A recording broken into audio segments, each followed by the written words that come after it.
대표님 안녕하십니까? 오늘도 저희 채널을 방문해주셔서 감사합니다. 글로벌 코인 TV 바로 시작하겠습니다. 비트코인 지배력 2021년 4월 이후 최고 수준 기록.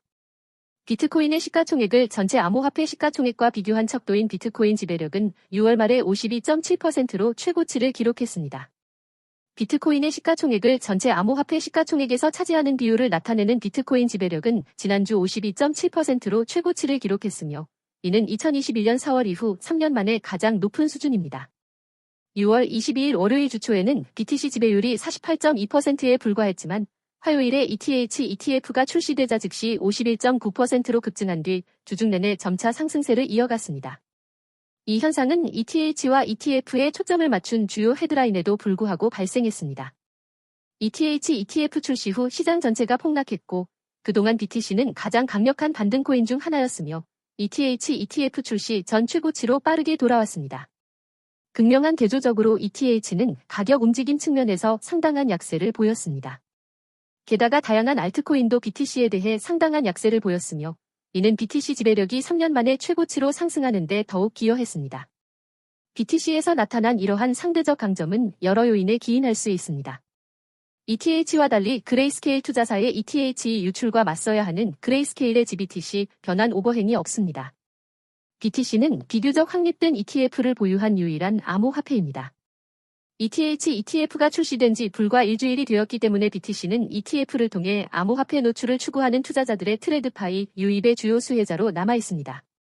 지난 주말은 비트코인 컨퍼런스와 맞물렸는데 이는 2024년 미국 대선 후보 도널드 트럼프가 가장 기대되는 연설자 중 한 명인 매우 기대되는 행사였습니다. 트럼프가 최근 비트코인을 공개적으로 지지한다는 점을 감안할 때 시장은 그의 당선 시 BTC를 둘러싼 잠재적인 긍정적인 성명과 계획을 가격에 반영했을 가능성이 큽니다. 러시아, 비트코인을 국제결제 수단으로 채택. 러시아가 비트코인을 국제결제 수단으로 채택한 것은 역사적 전환점을 의미합니다. 서방의 제재와 증가하는 경제적 압박에 직면한 러시아는 재정적 장애물을 피하기 위해 비트코인과 다른 암호화폐로 눈을 돌립니다. 작년 6월, 러시아 의회는 비트코인을 이용한 국제결제를 합법화하는 법안을 1차 독회로 채택했습니다. 7월 30일에 실시된 최종 투표에서 이 법안은 2024년 9월 1일부터 발효된다는 것이 확정되었습니다.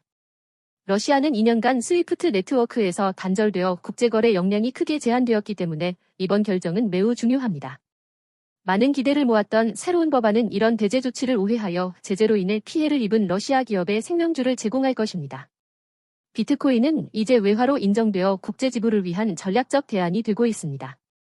이 법안의 도입으로 러시아 중앙은행의 규제를 받는 명확한 법적 틀 하에서 암호화폐 사용이 공식화되었습니다. 이 법적 틀의 목적은 재정적 위험을 방지하고 국제거래에서 암호화폐의 안전한 사용을 보장하는 것입니다. 목적은 두 가지입니다. 기업의 지불을 원활하게 하고 러시아 경제에 대한 제재의 영향을 완화하는 것입니다. 러시아 중앙은행은 한때 암호화폐에 대해 부정적인 입장을 취했지만 현재는 더 호의적인 입장을 취하고 있습니다. 2022년 1월 해당 기관은 암호화폐 거래를 금융안정과 통화주권에 위협이 된다고 간주하여 금지할 것을 제안했습니다. 오늘날 자본 흐름을 유지해야 할 필요성에 직면하여 중앙은행은 국경 간 지불에 비트코인을 사용하는 것을 고려하고 있습니다. 이 새로운 방향은 러시아 통화 정책의 중대한 전환을 의미합니다. 러시아 은행 총재인 엘비라 나비울리나는 2024년 말까지 실험적인 암호화폐 결제가 실시될 수 있다고 밝혔습니다. 암호화폐에 대한 이러한 개방적인 태도는 제재로 인해 기존 외화에 대한 접근이 제한되는 현대 경제 현실에 대한 실용적인 적응을 반영합니다. 러시아는 암호화폐 통합과 함께 국가 통화인 루블의 디지털 버전 개발도 모색하고 있습니다. 이 프로젝트는 비트코인 및 기타 암호화폐와 달리 국가가 통제하는 디지털 통화를 만드는 것을 목표로 합니다. 분산형 암호화폐와는 달리 디지털 루블은 러시아 중앙은행에서 발행되므로 엄격한 감독과 규제가 보장됩니다. 디지털 루블은 특히 추적성과 거래 보안 측면에서 상당한 이점을 제공할 수 있습니다. 그러나 이는 또한 개인정보 보호와 국가 통제에 대한 의문을 제기합니다. 디지털 경제로의 전환이 가속화되고 있으며 러시아는 금융혁신을 위한 이 세계적 경쟁에서 뒤처지지 않으려는 듯합니다. 러시아에서 국제지불의 비트코인과 암호화폐를 합법화한 것은 해당 국가의 경제 전략에 있어서 큰 변화를 의미합니다. 러시아는 경제 제재와 국경 간 결제 문제에 대응하여 기업을 지원하는 디지털 솔루션을 도입하고 있습니다. 러시아 은행의 규제는 이러한 거래에 대한 안전한 프레임워크를 보장하여 새로운 경제적 기회로의 길을 열어줍니다.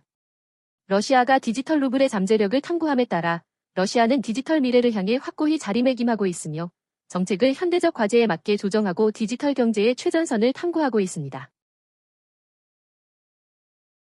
골드만삭스 CEO 데이비드 솔로몬은 비트코인이 금과 마찬가지로 가치 저장소 역할을 할 수 있다고 말했습니다. 솔로몬의 발언은 비트코인이 준비 자산이자 가치 저장소로서의 잠재력을 가지고 있는지에 대한 논쟁이 커지고 있는 시기에 나왔습니다.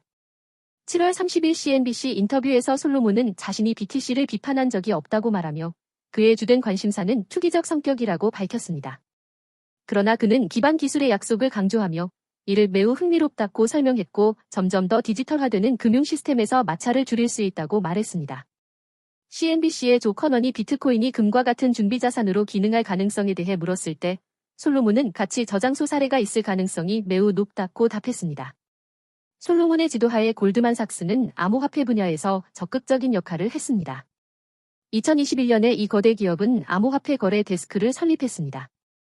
당시 솔로몬은 비트코인이 결국 금의 시가총액을 따라잡고 넘어설 수 있을 것이라는 믿음을 표명했지만 그는 여전히 비트코인을 투기적 자산으로 여겼습니다.